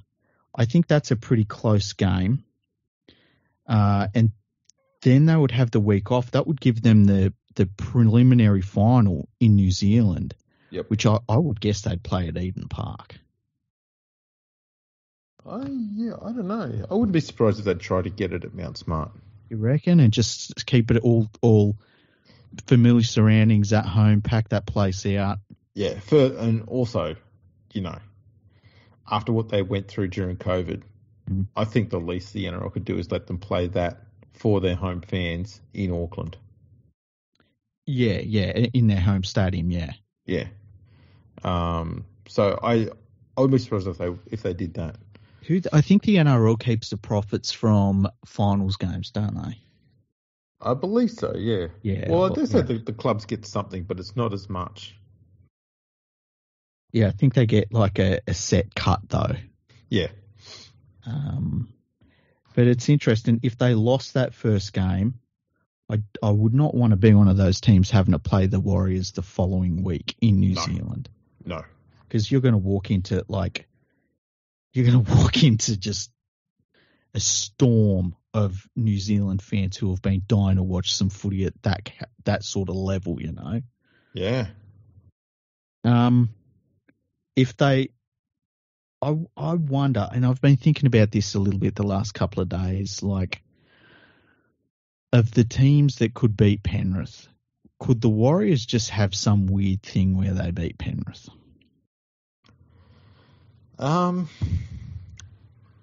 I find it hard to see which team's going to beat Penrith. Yeah. The only way you can look at it is you've got to look at it as if Penrith are off their game, which team would be able to capitalise on them?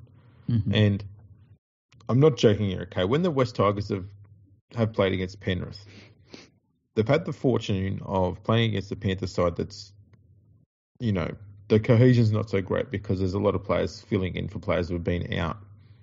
But the West Tigers also have the worst structures in attack and defence. And if you're not at your at about 75-80% defensively, that weird, disjointed, horrible fucking unstructured bloody attack will jag a few tries just through arsiness. Not through anything skillful, just through arsiness, because eventually something's going to stick. And as soon as any team in the NRL gets their tail up a little bit and thinks, we're a chance of winning here, they lift a little bit defensively.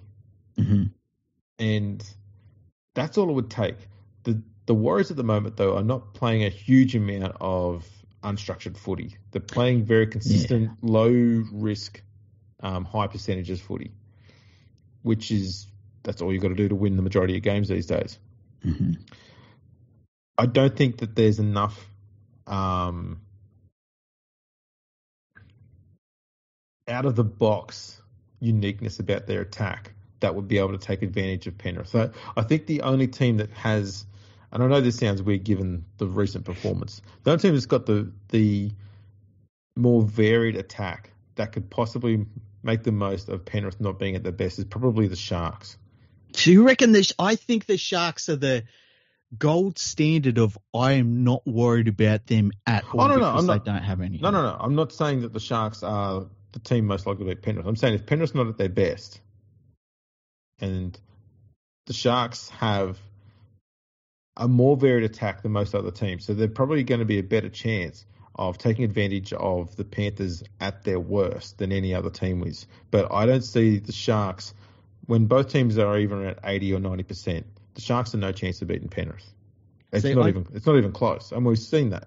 I don't think the Panthers got out of second gear against the Sharks the other day.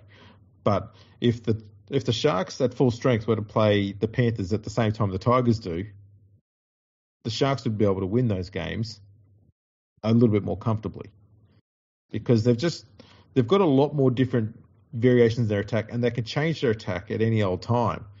And if it sticks, they get a bit of momentum going. The problem with the Sharks is, though, when that attack doesn't stick, they keep trying harder and faster to something different every other fucking time, and they just start digging holes for themselves in attack, and they just keep turning the ball over. That's also largely due to, when they're playing against Penrith, they do that a lot. They think if we throw everything at them all over the place, eventually we'll get through. And Penrith just turns up with their defence and says, "Ain't gonna work, bitch." And that's what they do. They just put the wall up and keep pushing it back, because the one thing that works against Cronulla is if you've got a good defence and you just keep pushing them back with the same systems over and over and over again, they'll keep throwing something different at you, but it is not ever going to get through if you keep keeping them out. And they just start panicking more and more as the match wears on and turning the ball over more and more, and they make things harder for themselves. And that is why they struggle against top 8 sides. See, I don't look at the Sharks and I just think their attack is fucked. For lack of a better word. Well, you can't argue, though. You look at how many points they've scored. I know. They've been on the last few years, so it's not that bad. It's just I know. Yeah. Look, obviously, the thing they are is they're flat track bullies. I don't believe in points on the board, Andrew. What points on the board fucking account for? But you start to sound like a West Tigers fan. Points on the board don't mean anything. I believe in moral victories. Oh, by the way, I fucking heard Brad Arthur talking about how he thinks that it was a turning point last week in the Eels season that they didn't just collapse against their opponent and lose the game, that they fought back and won. They were playing the Dragons. The fact they were behind for an hour is a huge problem for them. Mm-hmm. And the fact that they're trying to look at the fact that they won that game in the last 20 minutes as some sort of good result is fucking embarrassing. It really is. That game was atrocious to watch. The Dragons weren't doing anything amazing either.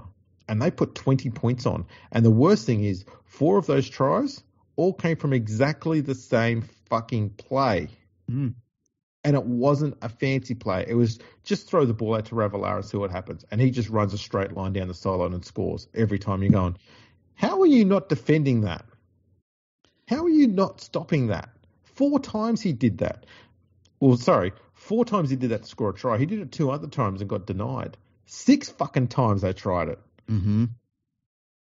Yes, it was crazy to watch, because you were like, the first couple of times you're like, ooh, they caught him short there, and then really quickly you realised they're not just catching them short. There is a gigantic problem here for the Eels, and I think that the Dragons were the same. They were like, holy shit, this keeps working.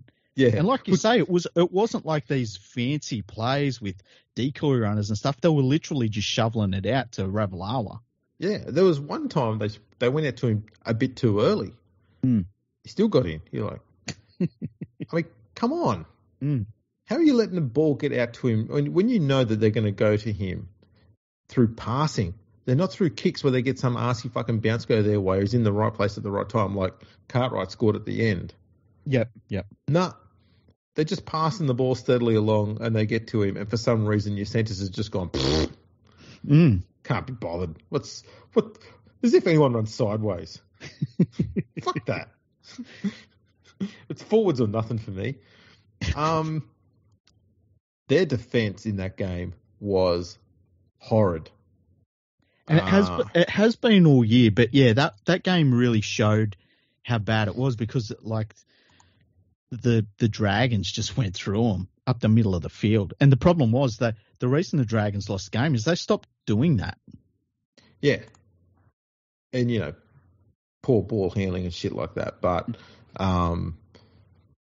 just have a look here now. The Dragons have, they've reached 20 twice in the last 6 games. And one of those was against Parramatta. The other was when they lost to Canberra, 26-36. And that was also a very shit performance by the Raiders. Yeah. It's a really funny season, hey, when you think about it. Like, this time last year, if you said the Eels will be really doing it tough to make the finals, no one would think you were, like, the following year. Yeah. No one would think that was possible. And if you said, you know what, Souths are in the same boat. The Warriors are in third. I had Souths as being a genuine premiership contender this year. Yeah, so right. They're struggling to make the 8. I mean, they're in there at the moment, but they're struggling. But yeah, I think we both suggested that we didn't see Parramatta being as big a threat because of the player turnover they had and who they brought in. Yeah. It wasn't matching up. Yeah. Like, not even close to matching up. That's the thing about who they've committed to going forward, that like, this is the Parramatta Eels. They're set, man. There's no big turn. There's no spending spree coming up. They spent the money. I mean, I'm just looking at Parramatta's results now. How many weeks ago do you think it was that they kept the team to less than 20 points? Oh, man, that's a good question. Have they done it this year at all? They have, yeah. Have they? Yeah. It's got to have been a while ago then. Like, it was at the start, near the start of the year. Was it like against Penrith or something? Let's see. Well, they kept Melbourne to 16, but lost. Yeah. And then they conceded 30 in their next 2 games. Then they beat Penrith 17-16. Mm-hmm. Then they conceded 20 against the Roosters and the Tigers. Then they kept the Bulldogs to 4. Broncos got to 26. Kept the Knights to 12. Titans got to 26. Canberra got to 26. South and the Cowboys, they kept them to 16. Then they had the bye. And then they beat the Bulldogs 34-12. And they beat Manly 34-4. And that was their last good defensive effort. Okay. The Dolphins put on 20, even though the Eels scored 48 and won that one. They lost to the Warriors 10-46. They beat the Titans 25-24. They lost to the Cowboys 16-24. They lost to the Storm 16-46 and the Dragons 26-20. So they've been conceding a fuck ton of points for the last 6 games that they've played. Mm-hmm. And Dolphins, Titans, and Dragons. 3 of those teams, half those teams are not even in the top 8. I think we nailed the Dolphins call at the start of the year that they'd go all right, but as the season went on, they'd sort of fade away just because of their depth. Yeah, and I mean, they were handed a very, very nice draw this year where they didn't have to leave Queensland a great deal either. Mm-hmm. But still, their depth it's been pretty poor. I didn't think their defence would be as bad as it was, though. I thought their defence would be reasonable, but they just lose games by 4, 6, 8 points like that on a more regular basis. But they've been leaking points pretty hard all year. Yeah. Yeah, it's a really, really interesting season. And I obviously keep looking at it as like who's going to be able to beat Penrith. And look, on their day, you never know, you know. But there's really only, it's like I still worry about Souths getting it together. But you look at them at the moment and they don't look like they're even close. The Broncos I don't know about. At the Warriors, it'd be interesting to see what happens there. But most of the other teams, I know it's tempting fate. I've put a red line through most of the rest of them. Hey, like the weird one for me is the Storm. The thing for the Storm too is, I don't know. There's something ominous about the fact that Pappenhausen's back playing lower grades footy. Do you reckon? A part of me's thinking there's no chance he's playing this year. Mm-hmm. But I would be surprised if they planned on bringing him back just as the final start, like off the bench or something. So he's not playing full 80 minutes. So he's not ruining any team cohesion. But they'll bring him on in the second half of games and just fuck with teams. You can never put a red line through Melbourne. We know that. But it's hard to see who's going to be playing against the Panthers in the grand final. The only thing that gets me with the Melbourne and Penrith is, and like anybody that's listened to this podcast, I always say Melbourne. Oh, who's going to be in there? Melbourne. Who's your favourite? Melbourne. Is that first game they played was like so dramatically strange and ended up with Penrith just like smashing the fuck out of them down in Melbourne. And then when they last played them up in Penrith, like the Storm just looked defeated. Like they looked like they'd just been throttled, and that's, you don't see that from Melbourne. And I think from a Panthers point of view, normally it was the other way around for so long that when you see the Panthers do that to the Storm, it's so utterly shocking that it really is. It's stuck with me a little bit more than maybe it would other teams. Yeah. I think maybe that's it. I'm wondering if the Storm have got a bit of a concern this week, considering they're coming up against Canberra, and it's a home game because they haven't beaten Canberra in Melbourne in their last 5 visits down here. Canberra's on a bit of a win streak down in Melbourne. So the last time Melbourne beat Canberra at Amy Park, I think, was 2018. That's crazy too. Yeah.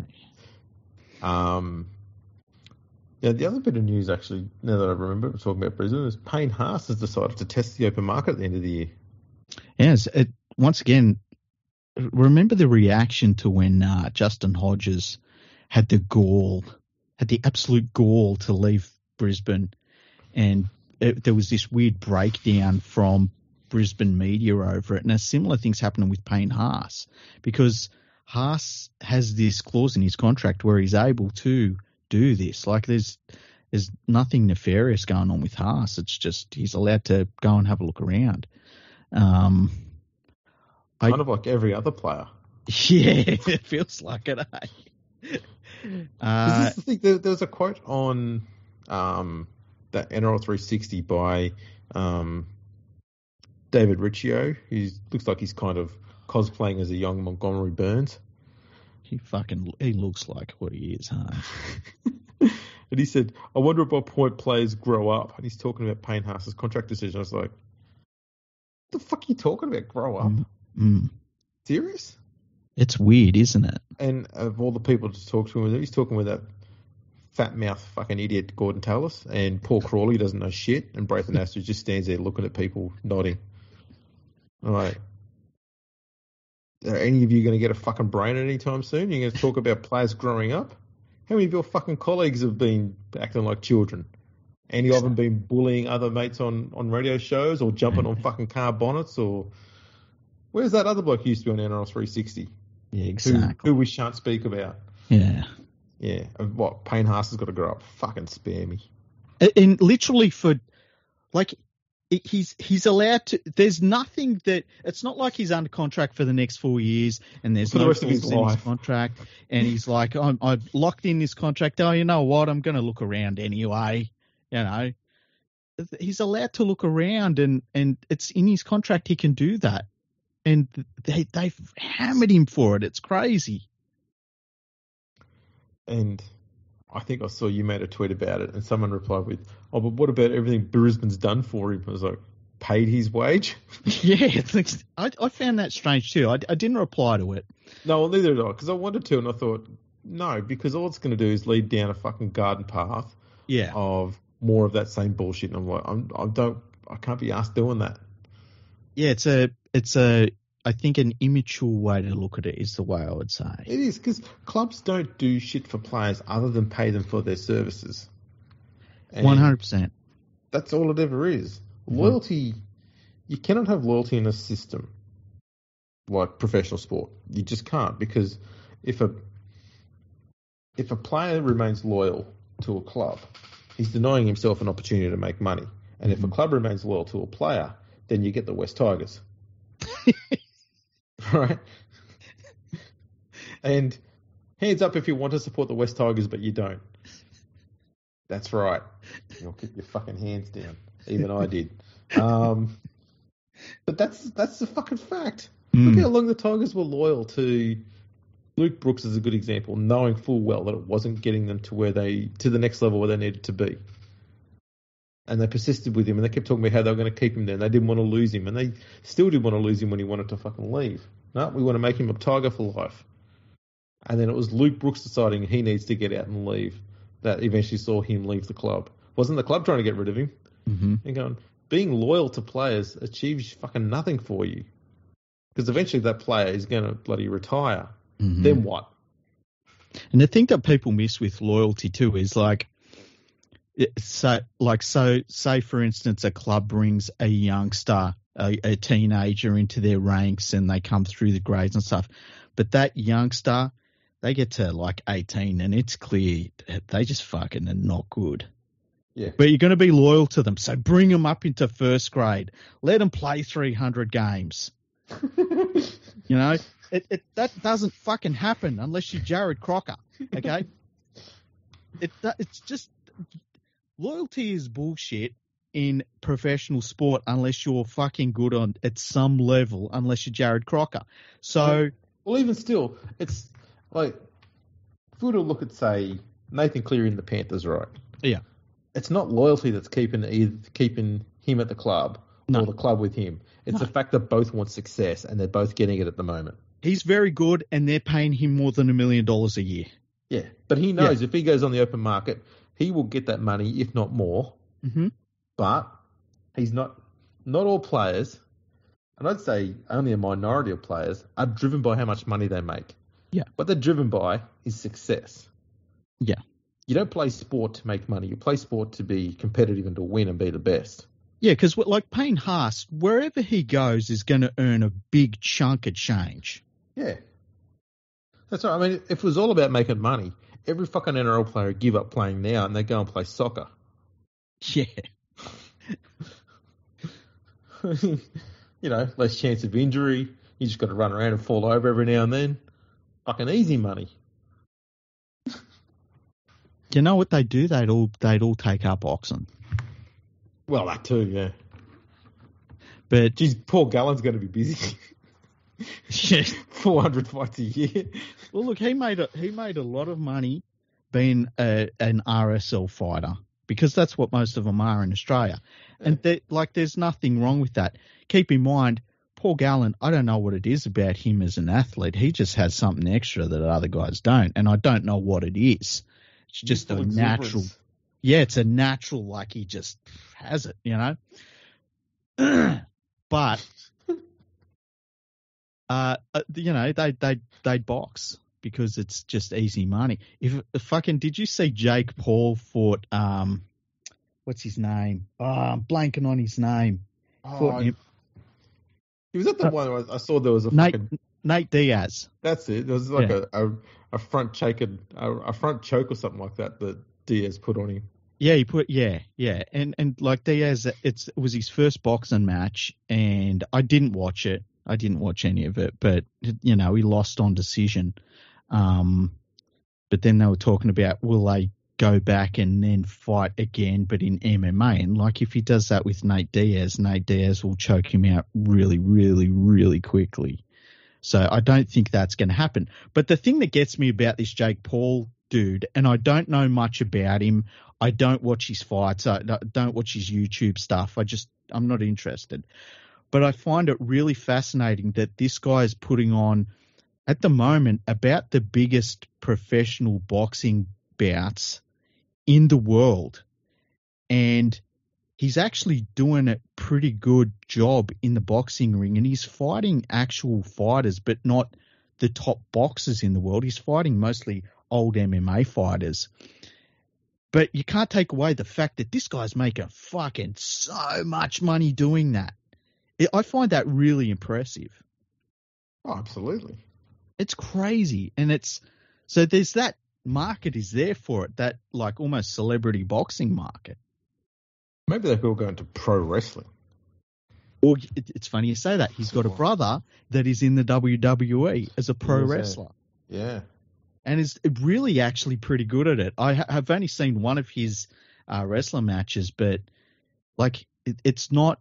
He's not getting guided around the ring like we've seen with some celebrities. Like he's doing crazy shit in the ring that's legit. And he's a tall bloke doing fucking flips and all this sort of shit. You're looking and going, that's damn impressive. Yeah. For someone who's doing this shit part time, damn impressive. Yeah, and I find it interesting that from what I understand, is they kind of went from being young blokes that were doing stuff on YouTube to both of them making this decision to just go down an athletic sort of route for both of them and have done really, really well at it. I find that really fascinating. It kind of leads me to want to talk about who would be the best of the best if the NRL became a pro wrestling competition. Obviously, Jerome Luai is going to be the biggest heel there is. Man, can you imagine?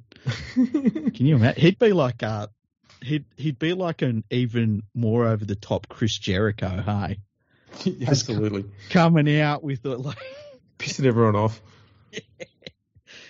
I'm trying to think of who would be because if we go WWE, and you know what Vince McMahon's like, he likes the big tanky heavyweight champions. So who would that be? Tom Malolo? Yeah, it'd probably be him. Yeah. I reckon it's got to be him. It'd have to be him, yeah. And he'd be like the Bobby Lashley would be like Moses Leota. Like still a big, huge dude, but... actually, Kickow. Who would Kickow be? I reckon Kickow would be like... he's a pretty big unit, though. Yeah, he's huge. But I think he would be more like a Kane. That's true. Big dude and surprisingly athletic. Yeah. What else would there be? I suppose Payne Haas. He'd be like Brock Lesnar. Yeah, he'd be another one that would be like that, yeah. Just goes around just smashing humans everywhere. Yep. And then you need a tag team, two players who work well together, but typically one's big and the other one's small. Yeah, who'd be a good tag team like that? Oh, you know what? I feel as though maybe that's where Jerome Luai is. Like he is part of an awesome tag team where like he's that guy and then he's got the other offsider that's maybe more of a technical guy, you know what I mean? Like Leota. Yeah, maybe they're the tag team. I was thinking maybe, say, Cameron Munster and Nelson Asafa-Solomona. Oh, man. Hated by everyone. Like what about heel tag team? Big Nelson and Jerome Luai. They'd be the kings. Everyone would be against them. Everyone would hate them. I think even I would turn against Jerome. I'd just be like, Jerome, this is too far, man. The reason why I sort of got into this is because obviously there's been more drama about Luai's talking. He didn't say anything bad, but there was one journo, I think it was Michael Carianis, was recently talking about how he spoke to Luai and in his words, not Luai's words, he agreed to have a chat with him because he said, why do you carry on like a bit of a pork chop or a dickhead or something like that? You don't have to be like that when you're a good bloke and sort of stuff. And then apparently he reckons that Luai agreed to have an interview with him the next day and Carianis went along to training and Luai went, nah, can't be bothered anymore. Just fucking ghosted him. Yeah, and then wanted nothing to do with him, which is obvious. Called him a dickhead. And then this journo said, and then he hid behind the club. And it's like, no, he didn't hide behind the club. He was done with you. And officials were telling you, hey, he's done with you. Go away. And then this fucking guy says, so then I put a red line through his name. It's like, no, you didn't. He was done with you, you fucking idiot. Oh. And he was proud of it, man. Oh. It was like, yeah, so I put a red line through him. It's like, what the fuck? And can you imagine you sit, like, somebody says, oh, can I talk to you for a minute? It's like, yeah, no worries. He says, why you carry on like a dickhead? Yeah, that's going to go down well. Like, what did he expect to happen at that point? Basically what Luai did is what Shooter McGavin did to Happy Gilmore when the first time they met. Meet me at the 19th green at 9. The sprinklers come on and ruin his good suit. That's basically what happened there.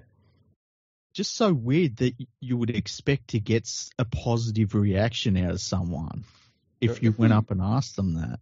If we bothered to try and get any NRL players on to chat about whatever the fuck they wanted to, we could probably have a better strike rate than what of getting Luai on than what Carianis or any other journo would. But here's the thing, right? Like, put it this way, I wouldn't expect to get in contact with Jared Crocker and say, hey, Jared, do you want to have an interview? Right?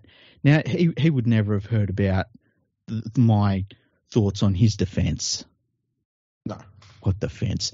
But, like, if he did know, I just wouldn't do that. Like, I would expect he wouldn't want to talk with us whatsoever. Well, no. And I would understand completely why, you know? You'd leave it at that because that's the human approach. That's being a human being, yeah. And it's like I completely understand, and that's completely cool. Me and Andrew have talked about this before, like about interviewing players, and it's just not something we've really ever thought about. No, it's not been the goal of our podcast. Like, it's never just not pursued it. Yeah, it's not something we're interested in. We always wanted to sort of look at different people to interview that still have an involvement in the game, for most of them anyway. But talking about key things, that's what we've had, like NRL physio Brian Seeney on. We had a female referee on. Casey Badger. So I'm drawing blanks here with names. It's all right. Dr. Alan Pearce had him on a few times. Ben Darwin on talking about cohesion data. This is still all really important stuff to the game today, but people aren't talking to these people yet. They've still got really important roles to play in the way the game is and how it evolves and gets better and all sort of stuff, and things that we can learn about as well, instead of just talking to a player. And most players are going to give you the same amount of content in return. Not all of them, but most of them will. And it's understandable too, because like you think about if a player come on and we were like, oh, who do you hate? And they were like, you know who I hate? I hate X, Y, and Z. I think he's a real fucking idiot, and I love smashing him every time we play him. All of a sudden, that's a lot of drama, and it actually becomes a problem. And so that's why they tend to give you the canned answers, because it's best for them, and it's best for the club, and they don't want to ruin stuff. And we've all seen moments where players have maybe been a little bit too honest, and it's backfired on them. Like, I mean, you look at when Anthony Mundine said, we see ourselves as the champion, not the Storm, and see what happened then. Yeah. You look at remember when Andrew Chalmers said, this Australian team's the weakest one I think we've ever seen.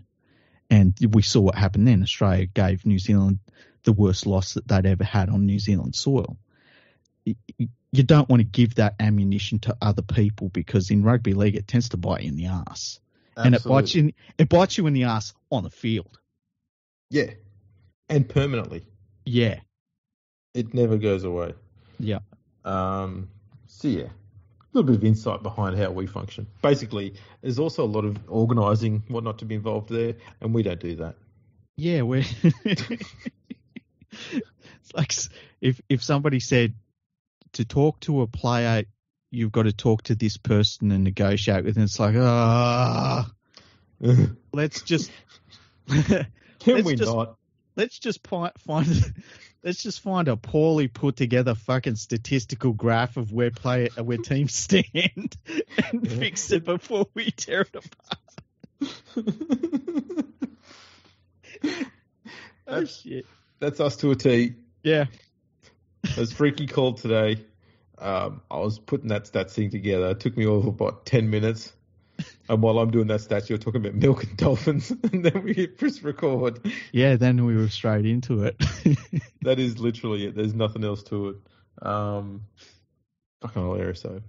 But I mean, you know, nearly 500 episodes. You're still all listening, so it must be doing something right. Yeah. Or you're just waiting for us to fuck up. Just keep listening. It's bound to happen soon.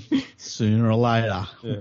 Again. We definitely haven't fucked up yet, Andrew. Not yet, nah. Not once. Not once. Well, I guess that wraps up this magnificent episode.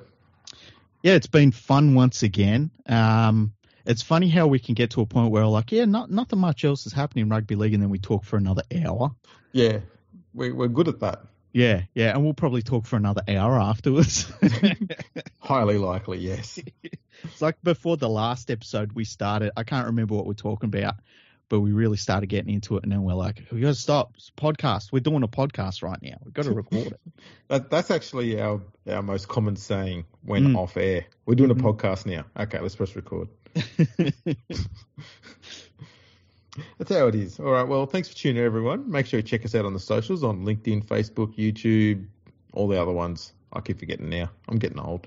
I am 49 after all. Thanks for tuning in, and we'll catch you all next time.